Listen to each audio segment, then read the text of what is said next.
Well, greetings, YouTubians. Today's the big day. We're off to Italy. It's about 9 a.m. on Sunday morning.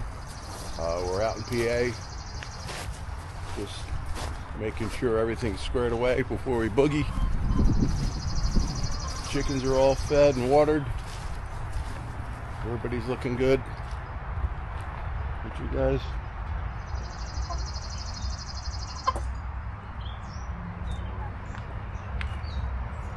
All right, we'll see you in about 10 days. Behave. The dogs are all squared away out here. They know something's up. They can sense when you're leaving, that's for sure. So, we'll let the adventure begin. Okay, Oli, you're in charge. Keep an eye on everybody out here, okay? Protect the ranch. You and Riley. Riley. All right? Everything's cool. Tough leaving these guys. Well, these days, every great journey begins with a drive to the airport. We left Reading and drove about 3.5 hours to JFK in New York. We came across New Jersey and onto the Verrazano Narrows Bridge into Brooklyn. It's a beautiful bridge, and it gives you a great view of New York City. We had a pretty special surprise in Italy relating to the Verrazano Bridge. We got to the airport, and it was packed as always. Just millions of people. Having fun? Having fun? Oh yeah, tons. We're going to Roma. Roma. holding the wedding dress. Holding the wedding dress, that's right. You have an important job. Doing some tricep extensions. It'll be just fun. Of course, I had to harass the mother and father of the bride with my new camera. You're the best, man. You're so funny. Get used to it. He's a creator now. I think more of an influencer. Yes, I am. He's an influencer. So the flight left on time, and we got to see a beautiful sunset as we were leaving JFK. You really get a crazy perspective from the sky. I tried to get some sleep. It's about a 7.5 hour flight from New York. When I finally woke up, we were just coming into Rome. Beautiful countryside and beautiful scenery. We're finally here. After a quick cab ride, we made our way to our Airbnb, which is actually the former home of a really famous and popular musician and actor by the name of Lucio Dalla. It's located in the pretty much working class neighborhood of Trastevere. It's a beautiful home, really simple, well appointed, very comfortable, and pretty much close to everything. Good morning, Matt. Just doing a quick little walk around ski. Good morning, sir. Good morning.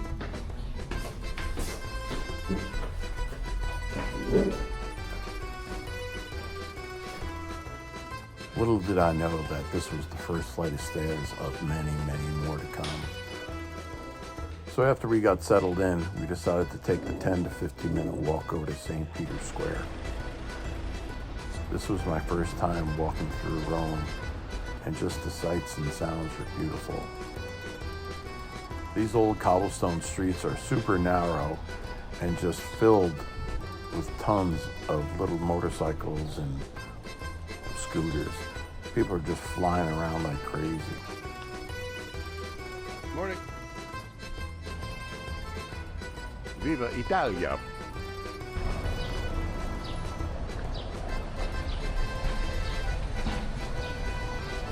We walked along the Tiber River and crossed one of the 26 bridges that covers it. It's a beautiful river that flows right through the center of Rome. We checked out the square and it was just massive. It can actually hold about 60,000 people standing.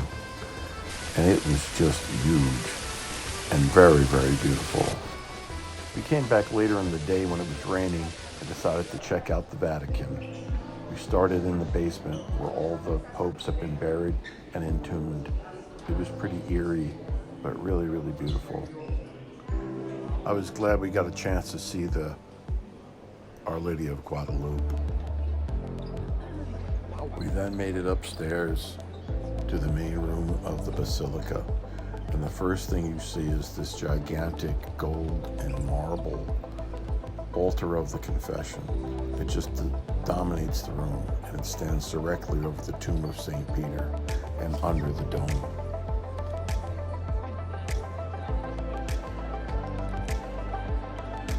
It's really crazy. It was a complete sensory overload. As you can see in the picture, everybody is just looking straight up. Just awe-inspiring. No matter where you look, you're just bombarded by unbelievable artwork.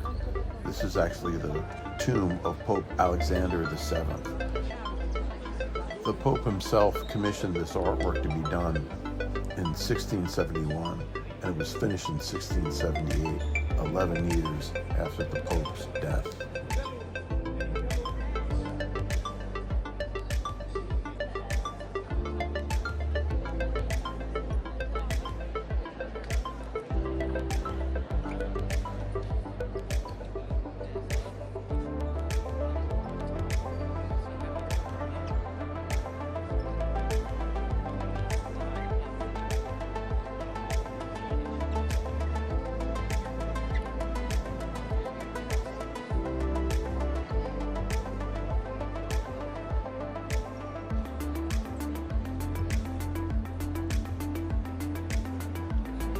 So we made our way out of Basilica to another area to see Michelangelo's masterpiece, the Pieta.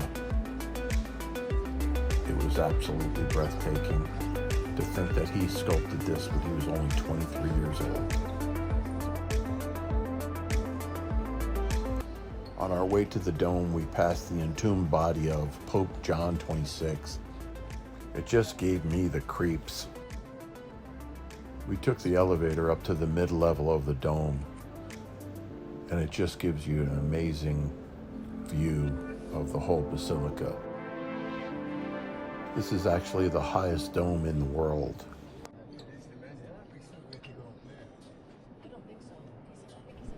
And what I thought were paintings are actually mosaics decorating the whole dome. We even made it to the roof of the basilica to get an even better view of St. Peter's Square and the rest of the city.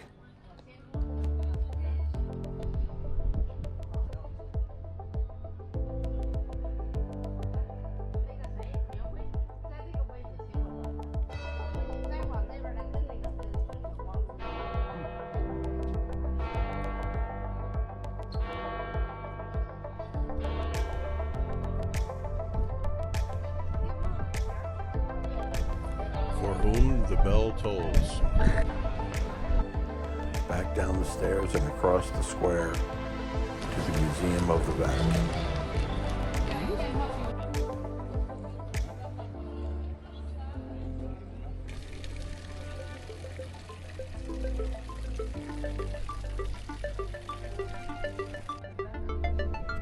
I was really surprised to see this contemporary piece of art right in the square. It actually looks like one of the Star Wars Death Stars or something.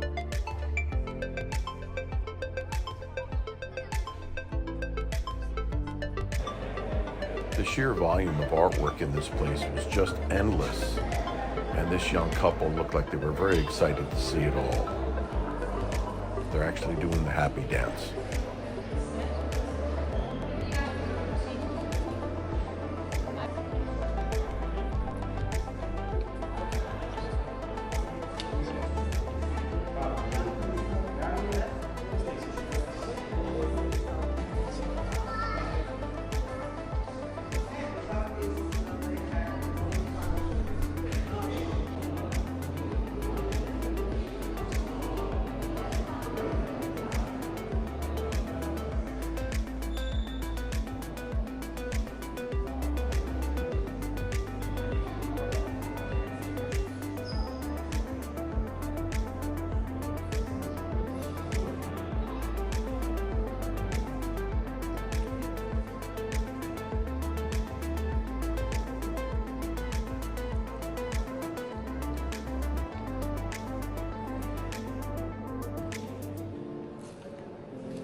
Well, here's proof that the eyes are the windows to the soul.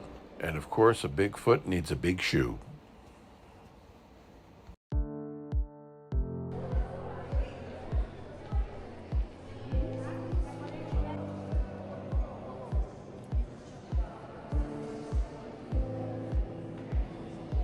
Wow.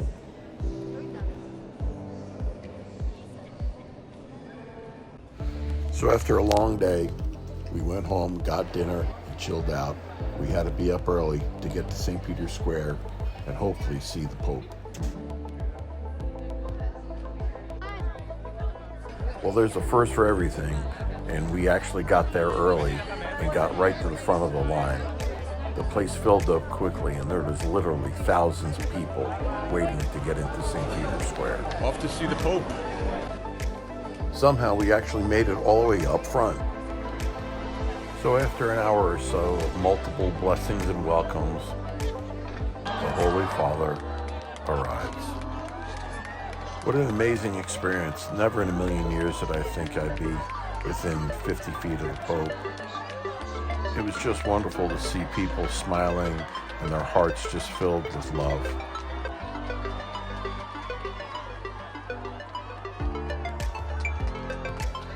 That little Pope-mobile was just zipping through the crowd.